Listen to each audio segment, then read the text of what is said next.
本节目由怼死你影业独家冠名播出，让你哭，让你笑，让你乖乖去抢票。本节目由10大科鞭炮厂赞助播出。你看这个鞭挞又长又宽，就像这个炮塔又大又圆。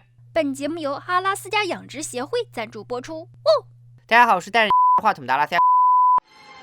欢迎来到大型互动交友类真人秀节目《非诚勿扰》妇联特别版霸道寡姐爱上谁？寡姐大家都很熟悉了，妇联屯派出所一枝花，本名史佳丽，早年丧夫，守寡至今，人称寡姐，一心扑在了打击犯罪的事业上。俗话说得好，寡妇门前是非多。追求寡姐的小伙从纽腰排到了法国，他一时也难以抉择，所以本期节目咱们就来帮助寡姐解决她的婚姻大事。按照《非诚勿扰》的节目惯例，我们从3500万海选的单身适龄男青年里选出了5位种子选手，他们分别是10大科鞭炮厂厂长铁大尼。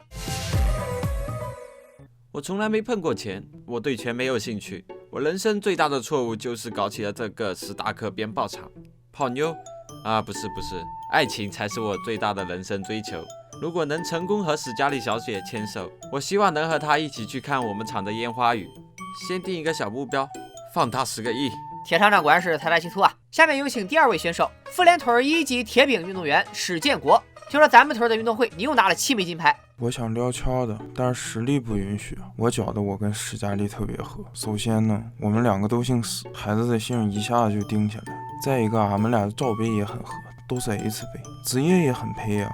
我是扔铁饼的，他是抓小偷的。将来我俩的孩子，那肯定是既能扔铁饼，又能抓小偷。虽然俺们家不是富可敌国，但也算是奔向小康。大金链子、小手表，大冬天里穿个貂。而且别看我今年已经90了，我这个身体素质绝对是杠杠的，各个器官我都表养得很好，尤其是那个肾呢，一天3顿小烧烤，羊腿腰子可劲儿造。下面有请妇联屯拆迁队包工头雷大锤。呀，看这节目闹得好了嘛！我是来自这个大树村的后生嘛，来咱们这个妇联屯5年了，一直打工着了嘛。我和外那个史佳丽情况差球不多，都是事业型的，每天进皮板机，把自己的终身大事都给耽误下了。是这的嘛，我是那个干拆迁的，谁家要是有这个需求啊，要咱的服务了，加上个哥的微信，干活啥的没问题，收费也合理，大村80，小村40，上门服务包您满意。不好意思，我们节目谢绝打广告。下面有请第4位选手，妇联屯第1中学的英语老师鲁浩克。据说鲁老师特别好客，经常请10几个女学生去自己的家里补课。那发现了没呀？前面的仨有个共同特点，没有文化。我就很different了，知识分子 ，knowledge change destiny 啊！现在孩子教育竞争特别激烈，不能光从娃娃抓起，必须要从小蝌蚪抓起。肯定得选我是吧？我听说你脾气有点暴，生起气来喜欢砸东西，会不会有家暴问题啊？这个事情你不能这么性格，你要辩证的 look。我只要exciting的时候就会变得 large and strong。好的，下面有请最后一位选手，妇联屯最有名的猎户百步穿杨叶双鹰。英哥，前面4位选手都说完了，你觉得你和他们比有哪些优势呢？没啥优势，就是射得准。还有呢？快准狠。好吧，5位选手已经介绍完毕，接下来就是我们非诚勿扰的第1个环节。5位选手将和我们的史佳丽小姐共处一室，看看谁能和咱们寡姐擦出爱情的火花。本环节结束后，好感度第1的选手将有幸成为寡姐的第1个约会对象，而好感度最低的选手则将直接被淘汰出局。谁会成为第1个回家的倒霉蛋？让我们拭目以待。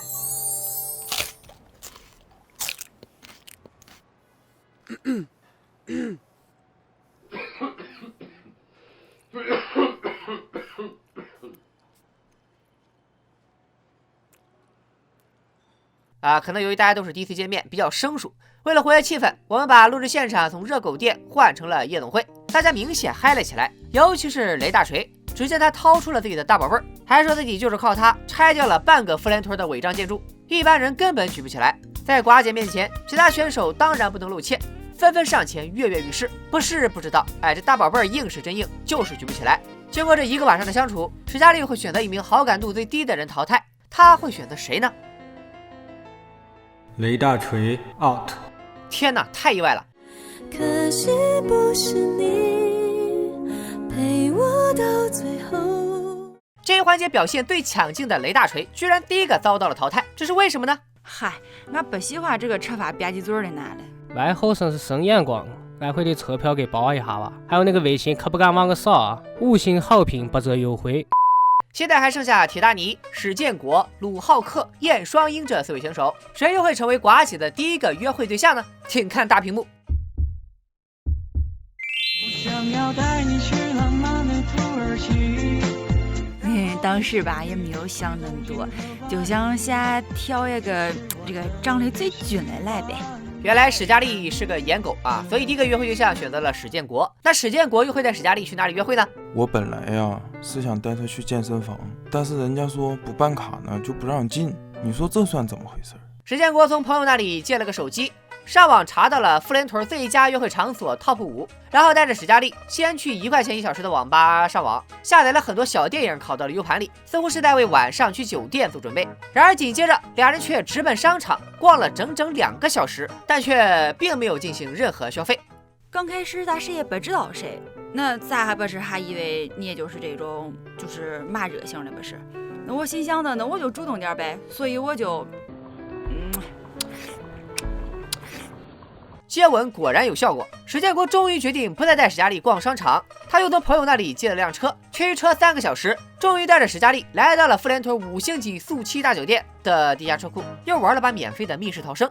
哎，不中，这个太抠了，车都是借的，连打个车都不舍得花钱。那等俺回来一看，微信步数俺是俺朋友圈第1名。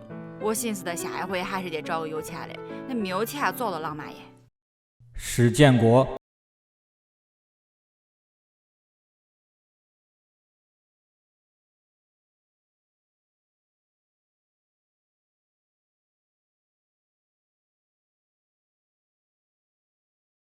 史嘉丽第2个约会对象选择了铁大尼，为了尽快融入妇联屯的上流社会，还特意去烫了个头。而为了展现自己的男性雄风，铁大尼提前安排了他的司机乔哈皮当托，2个人进行了一场非常哲学的摔跤比赛。铁大尼牛得一批，花了半个小时的时间就把乔哈皮打得跪下叫了爸爸。然而接着上场的史嘉丽只用了5秒钟就把乔哈皮打得跪下叫了奶奶，这怎么还差辈了呢？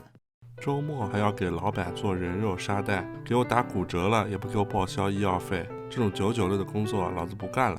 更让在场众人意外的是，农民工子弟小学一个化名为河南地的男孩子突然找上门来，说自己是铁大尼失散多年、血浓于水、骨肉相连的亲儿子。铁大尼当场让秘书肖辣椒联系记者召开了新闻发布会，并且予以否认。然而打脸来的总是很快，男孩交给了节目组一个 U 盘，里面正是该男孩和自己妈妈以及他妈妈年轻时和铁大尼在一起的影像资料。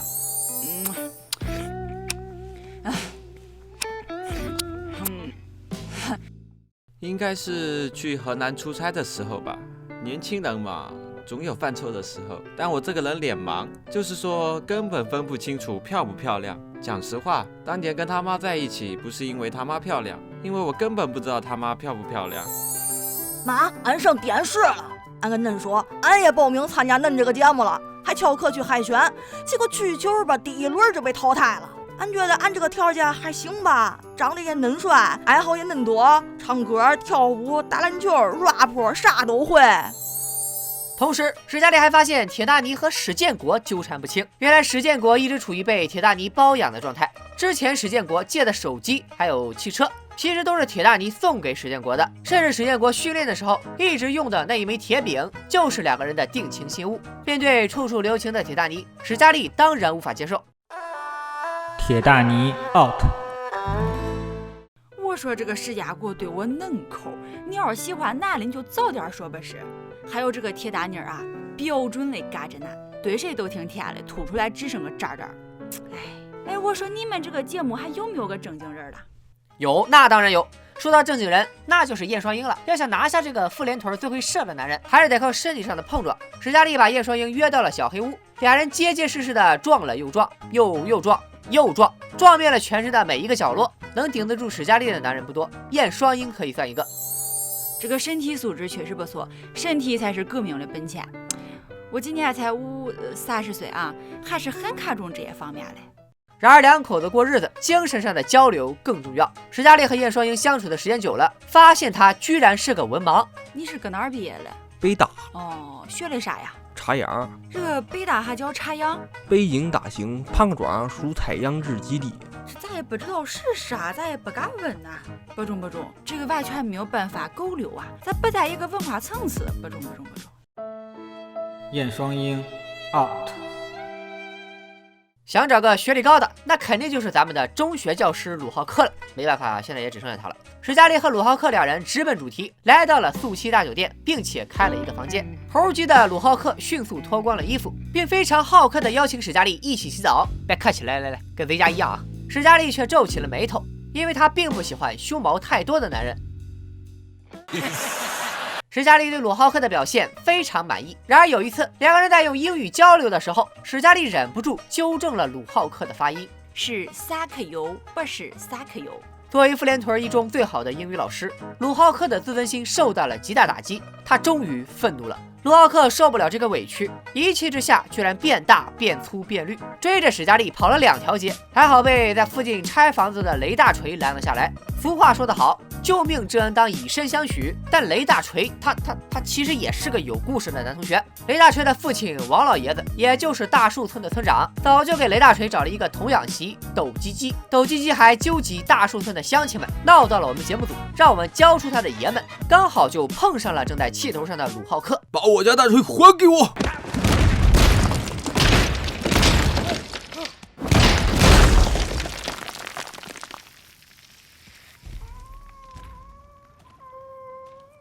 为了不影响节目的正常录制，保安将斗鸡鸡关在了后台化妆间。我说你们真的好过分的啦！我就是来找我家先生的，至于打人吗？还把人家关起来，搞得好啪啪的呀！小心我告你！有了这么一出前情，一出往事，史嘉丽也算是看透了。隐婚还敢来参加恋爱节目，雷大锤也是个渣男。女人30一枝花，还是得靠自己，还是得拼事业。长得帅的可能抠门，不抠门的可能花心；身体好的可能没文化，有文化的可能脾气差，脾气好的可能是弯的。爱情就像买口红选色号，没有最好的，只有最适合自己的。那其他5位选手后来怎样了呢？本节目对他们也进行了后续跟踪报道。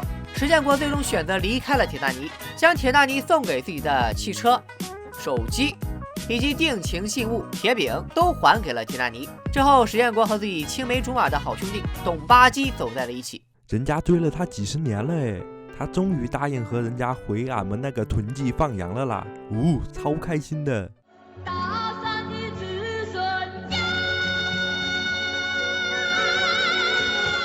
铁大尼则和一直陪伴自己的鞭炮厂女秘书肖辣椒步入了婚姻的殿堂。我老公可能看中他的钱嘛，我肯定看中他的浪漫噻。铁大尼也终于实现了和爱人一起看10亿美元烟花的承诺。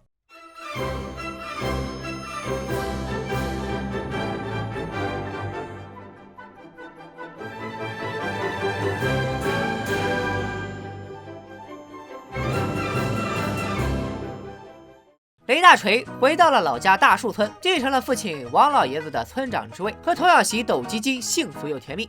鲁浩克认识到了自己脾气暴躁，一生气就变大变粗变绿的毛病，他独自坐上了飞往北上广深的飞机，准备去各大男科医院求医，顺便进修一下自己的口语。而燕双鹰呢，他隐居田园，